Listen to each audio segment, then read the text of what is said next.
Dominique Gendron demeure à Lévis et travaille à Sainte-Marie-de-Beauce. Dès l'âge de 17 ans, la vocation religieuse semble lui tendre la main. Après avoir exploré quelques communautés pendant 30 ans, c'est non sans souffrance qu'elle découvre que sa destinée était tout autre. Voici l'extraordinaire histoire de Dominique Gendron. Je suis née dans une famille de 6 enfants. Je suis la Benjamine, donc la dernière. Les 5 premiers sont collés. Il y a 7 ans de différence entre mon frère et moi. J'en parle parce que vous allez voir que ça a une incidence dans mon histoire. Et puis, je suis née dans une famille extrêmement unie. On est heureux. J'avais des amis. On était dans un quartier résidentiel, donc toutes les rues à Nantes, on était toutes amis dans ce quartier-là. J'ai passé mon primaire avec les mêmes amis. Et puis, à un moment donné, bien, il est arrivé, pour moi, en tout cas, il est arrivé une période difficile. Pour mes parents, c'était peut-être la sécurité pour leurs enfants, c'était la sécurité pour la famille, mais pour moi, ça a été une épreuve. Mon père a fait un infarctus à l'âge de 55 ans et par peur, je crois, il a décidé de vendre la maison familiale. Mes parents ont décidé de vendre la maison familiale. Mes frères et sœurs en profitent pour partir en appartement et on se retrouve nous-mêmes en appartement, mes parents, un de mes frères et une de mes sœurs et moi. Donc, il faut juste savoir que ma sœur commençait sa schizophrénie à l'époque. Elle avait 18 ans. Et pour moi, ça a été un chamboulement dans ma vie. Je perdais ce qui m'était le plus cher au monde. Aujourd'hui, je suis capable de dire que j'ai vécu une blessure d'abandon et de rejet qui a marqué ma vie. J'ai été blessée de ça. Et c'est à ce moment-là, en changeant d'école, où j'ai commencé à prendre du poids. J'ai commencé à manger mes émotions. Je ne savais pas ce que c'était. J'ai commencé à manger mes émotions, j'ai commencé à grossir et j'ai commencé à me faire niaiser. J'ai commencé à me faire intimider à l'école. C'était dur. Ma sœur avait comme des personnalités. Puis j'étais proche de ma sœur Guylaine. Je l'aimais beaucoup. Puis mon frère Claude, bien, lui, il était en pleine crise d'adolescence. Donc sa sœur, c'est ça, elle ne faisait pas partie prenante de sa vie, ben. Donc, ça a été une période difficile pour moi. Donc, j'ai fini mon primaire comme ça. Je me suis un petit peu éteinte. Déjà, j'ai perdu toutes mes amies d'enfance. Depuis qu'on était à la maternelle, qu'on était ensemble, je me retrouvais avec du monde complètement inconnu, dans une nouvelle école.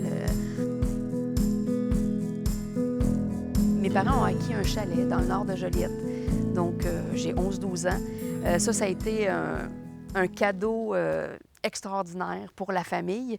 Et j'ai fait mon secondaire 1 à Saint-Zénon, là-bas. C'est une mentalité de village, ça n'a pas été facile. Donc, le déménagement à Saint-Zénon fut le début d'une série de déménagements. En fait, jusqu'à l'âge de mes 17 ans, on a à peu près déménagé 2-3 fois. Et pour moi, ensuite, partir en appartement à l'âge de 17 ans, et là, j'arrive au cégep. Au cégep, première saison, ça se fait assez rapidement. Là, il y a une tranche de ma vie qui va commencer. C'est la journée des vocations. Et cette journée-là, il y a des kiosques au cégep et il y a des différentes communautés nouvelles qui viennent s'installer pour se faire connaître. Et moi, j'ai une de mes amies qui voulait entrer chez les sœurs. Fait qu'on décide d'aller visiter un kiosque ensemble. Et en tombant sur le dépliant d'un kiosque, ça s'appelait Les Petites Sœurs de Nazareth à l'époque, en lisant le dépliant, j'ai fait « Hey, wow, c'est ça que je veux vivre! » C'est ça que je veux, l'esprit de famille, la musique, faire de l'animation et tout ça.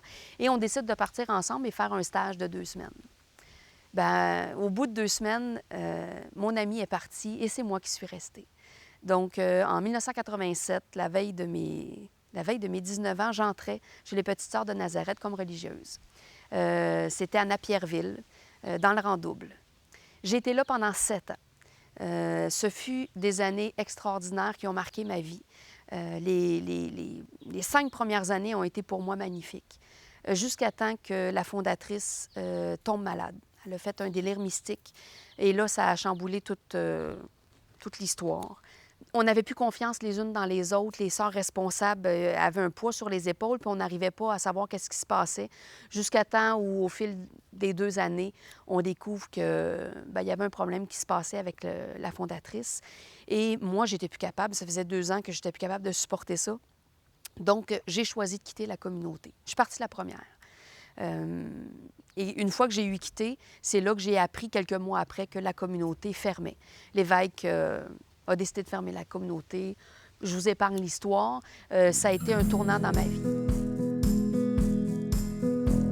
je sortais de la communauté en 1994, j'avais 25 ans. Là, j'ai vécu une période où Dominique a dû passer à autre chose. Disons que je me suis émancipée un petit peu. J'ai vécu ma crise d'adolescence, là. À 25 ans, j'avais vécu ça difficile les 2 dernières années. Donc là, je voulais respirer, je voulais vivre, je voulais vivre ce que toute personne vivrait à l'âge de 18, 20, 20 ans. Moi, j'ai pas connu ça, les gangs, là, à l'âge de 18 ans. Donc, j'ai quitté à l'âge de 25 ans et je suis partie en appartement à Montréal. Ça n'a pas été long, je me suis fait un copain. Malheureusement, mon copain, il y avait un petit problème de dépendance, mais c'est pas grave, j'ai été avec lui pendant quelques années et j'ai beaucoup aimé cette personne-là. Mais j'ai vécu, c'est là qu'un petit peu, autant j'ai été dans la vie religieuse, ce qui est assez surprenant là, à notre époque, autant je suis partie au chemin opposé. J'ai commencé à fréquenter des personnes qui n'étaient peut-être pas fréquentables à ce moment-là. J'ai commencé à toucher à la drogue, la coke, j'ai pris du pot, j'ai commencé à boire et c'est là que j'ai touché aussi à l'aspect de la sexualité, qui n'était pas très saine, mais ça a fait partie de ma vie pendant plusieurs années. Jusqu'à un moment donné où une amie m'invite à aller travailler au Club Med. Donc, je suis partie dans une nouvelle aventure pendant une saison. J'en retire du positif parce que c'est là que, pour moi, étant croyante, malgré tout ça, je suis restée croyante, pratiquante, bien, pratiquante plus ou moins, mais je suis quand même dans mon cœur restée croyante.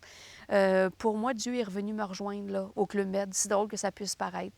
Une journée de congé, je suis partie à Acapulco, puis il y avait une chapelle d'ouverte, puis je suis rentrée. Et j'ai comme eu un coup de cœur. C'est comme si Dieu me refrappait à la porte de mon cœur, puis qu'il me disait, Dominique, t'es où? Tu fais quoi?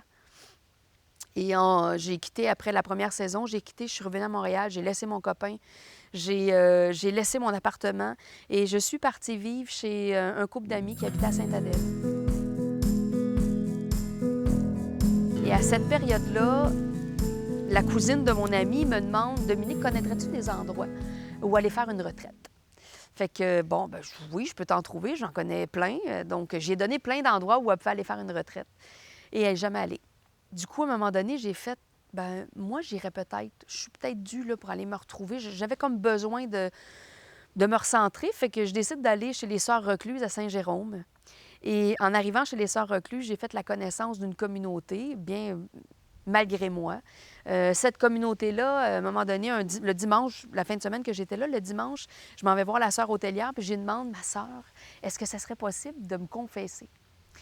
Fait qu'elle me dit oui, et puis c'est un jeune prêtre, puis il est bien fin, puis il est bien beau. Fait que là, moi, je pars à rire, j'ai dit, je veux juste me confesser, là. Et j'ai rencontré ce prêtre-là. Effectivement, ça a été un coup de cœur, pas pour le prêtre, mais pour la communauté dans laquelle il était.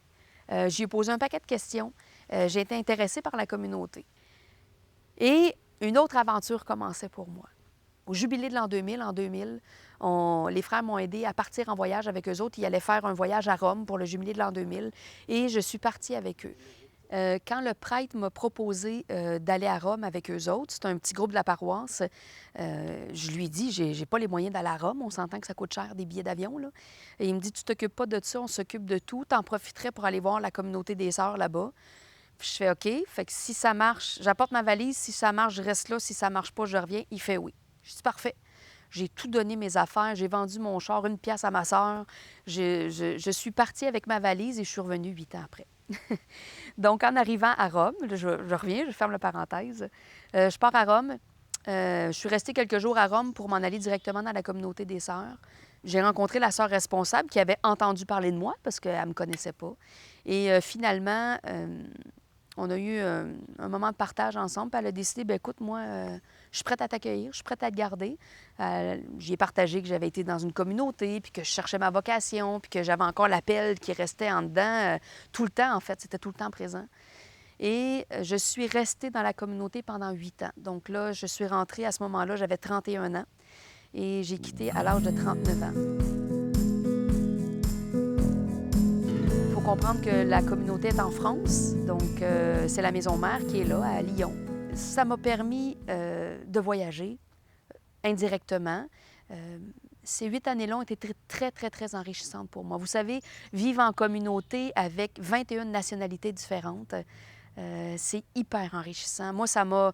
notre petit horizon québécois, là, où on connaît juste ça ici, avec nos petites idées fermées, moi, ça a fait ça comme ça. J'ai appris différentes cultures, parler avec des sœurs qui parlent roumain, chinois, russe, brésilien.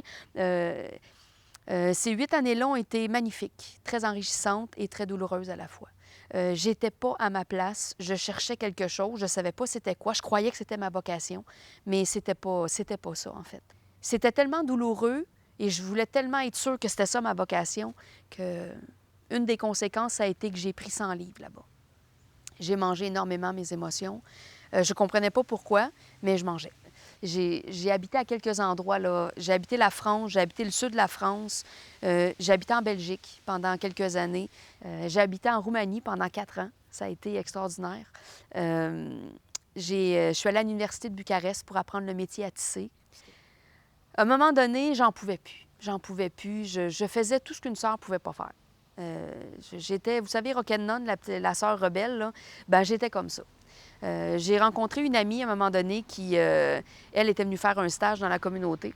Et puis, avant qu'elle quitte son stage pour s'en aller chez eux, elle m'avait donné de l'argent. Une sœur n'a pas d'argent, là. Une sœur n'a rien. On vivait de providence. Donc, j'étais partie, à quelques reprises, j'ai quitté le couvent pour aller la rejoindre. Je partais en catimini le soir avec mon sac à dos. Je me changeais dans le tramway, dans le train. Je m'habillais en civil. Et on allait dans un bar, je prenais un verre. J'avais besoin de sortir, j'avais besoin de... Une sœur ne fait pas ça. Une sœur qui est bien dans son prieuré, dans son monastère, ne fait pas ça. Donc, aujourd'hui, je comprends que j'étais pas bien à l'époque. Pour moi, c'était naturel quand je le faisais, mais non, ça ne l'était pas. À un moment donné, je me souviens, j'étais arrivée, j'étais dans mon prieuré, j'étais arrivée, puis j'étais allée voir ma sœur responsable. Puis à un moment donné, elle m'avait dit, Sœur François Dominique, t'as-tu bu? Je fais, ben non, j'ai pas bu, voyons donc. Qu'est-ce que tu veux que je fasse? Je bois pas. Mais je venais de m'empiffrer 2-3 pastis chez mon voisin. Je chantais la robine, là, tu sais. Mais moi, je m'en rendais pas compte. Et au bout de 8 ans, finalement, j'étais rendue à faire ma profession perpétuelle, parce que j'avais déjà prononcé mes vœux depuis 4 ans. Les sœurs ont refusé de me faire faire ma profession perpétuelle.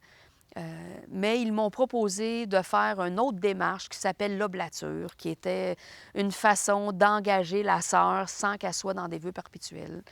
Et je voulais tellement aller jusqu'au bout que j'ai accepté. Mais à un moment donné, je me suis rendu compte que là, ça allait plus. J'étais plus heureuse, j'étais plus bien. Je me suis rendu compte que c'était plus quelque chose que je voulais vivre. Il faut comprendre une chose aussi, là, je vais en parler ici rapidement. Les sœurs ont voulu bien faire en m'aidant parce que les sœurs disaient, t'as un problème, il y a quelque chose qui ne va pas. Je grossissais, j'étais pas bien, je délogeais de la règle. Du coup, on m'a envoyé faire des retraites, des thérapies. On m'a donné des antipsychotiques, des antidépresseurs. J'ai pris du Ritalin, j'ai rencontré un exorciste. Écoute, ça a été quelque chose.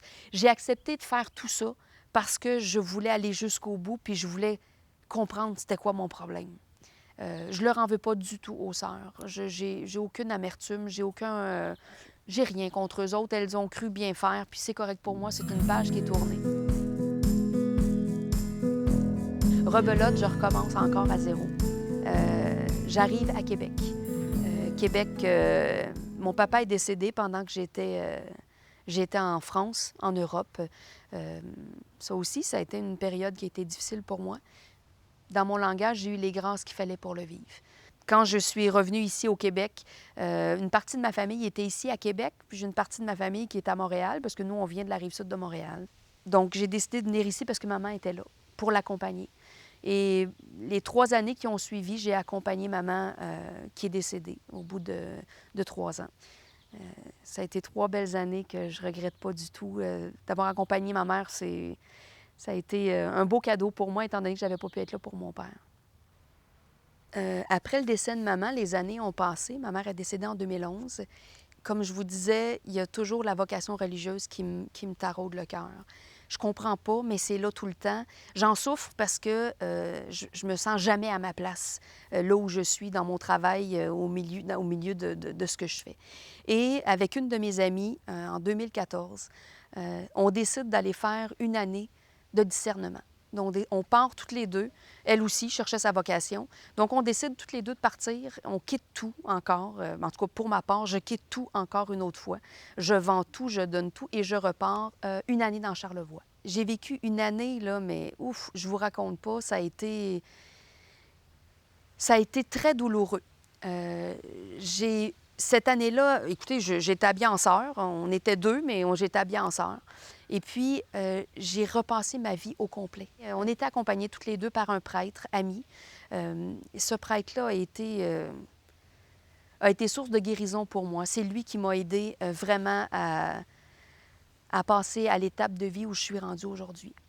À un moment donné, au bout de l'année que j'ai passée dans Charlevoix, je pleurais encore et je souffrais encore parce que je ne trouvais pas ma vocation, je ne trouvais pas ma place.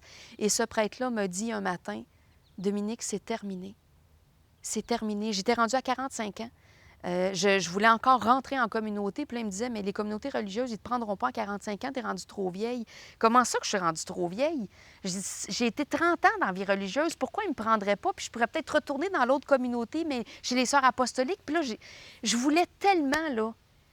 Je souffrais tellement. Il m'a dit, « Non, Dominique, c'est terminé. » Et là, j'ai vraiment eu le sentiment qui a enlevé le dernier pilier de ma tour d'ivoire dans lequel je m'étais enfermée pendant 30 ans. Et j'ai pleuré, mais en même temps, j'ai fait... J'ai eu l'impression qu'on me sortait la tête de l'eau. Et là, ça a été terminé. Depuis ce moment-là, donc ça fait 5 ans, je n'ai plus jamais eu cet appel-là à la vie religieuse. Il y a quelque chose qui s'est fait à ce moment-là. Ça a été l'élément déclencheur de la vie normale dans laquelle je vis aujourd'hui, ma vie à moi. Je vous ai parlé que quand j'étais jeune, mes parents ont vendu la maison familiale et que je m'étais sentie abandonnée, que j'avais vécu vraiment le rejet. Mais toutes ces années-là où je cherchais dans la vie religieuse, en fait, aujourd'hui, je me rends compte que c'était ma famille que je cherchais. Je ne vivais pas sans ma famille. Je fusionnais avec mes frères et sœurs. Je ne pouvais pas vivre sans eux autres. Et toutes ces années-là, je souffrais parce que je ne les voyais pas. Ils étaient loin. Moi, j'étais en Europe. Ils ne venaient pas me visiter. Ils ne m'appelaient pas. Même quand j'étais à Montréal ou que j'étais ici à Québec, eux autres, ils ont leur propre famille, ils ont leurs enfants. Et moi, je souffrais toujours de cette blessure-là. J'avais l'impression d'être à part des autres. Dans Charlevoix, ça a été vraiment le moment où j'ai compris que toutes ces années-là, c'était ma famille que je cherchais. C'était primordial pour moi de guérir de cet aspect-là, en fait, parce que, écoutez, j'étais rendue à 45 ans, puis j'avais pas de vie, là. Tout était noir dans ma vie, tout était terne, je souffrais. Et ça a été le moment où ma vie a changé, vraiment. Je suis partie de Charlevoix et j'ai recommencé ma vie encore à zéro. Et là, je suis arrivée au Petit Champlain, à Québec, en 2016.